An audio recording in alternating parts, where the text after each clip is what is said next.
maofisini, makazini, hawapati ajira mpaka wauze miili yao.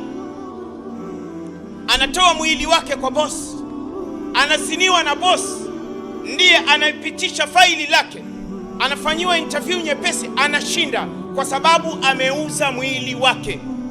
Mishenzi kama hii mizinifu ipo mingi ndani ya nchi. Binti anachafuliwa mwili wake kwa sababu kuna mwanamume ana madaraka, kuna mwanamume ana cheo, ana mali, anamtongoza binti. Bila kutoa mwili wako huwezi kupata ajira hapa. Wenzako wamegawa, binti anaona anatafuta riski yake. Wanamume acheni ushaitani huu, wanamume acheni unyama huu, wanamume acheni ushenzi huu.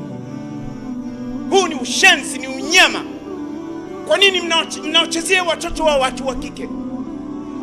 Kienda huko maofisini, kienda kwenye makampuni ya watu binafsi, kienda mpaka katika ofisi za juu, mijitu inazini watoto wa kike wa watu, kisa atamfukuza ofisini. Mungu awalani wazinifu wakubwa nyinyi. Hamna adabu. Kisa umevaa tai, kisa wewe ni boss, kisa wewe ni mkurugenzi, kisa wewe una cheo kikubwa zaidi ya wote nchi nzima, ama wewe labda ni una kiki dunia nzima, watu wanakujua, wana like, wana share, unafanya uzinifu, unafanya uchafu, unawachezea wanawake wa watu. Shenzi mkubwa. Mungu akulani.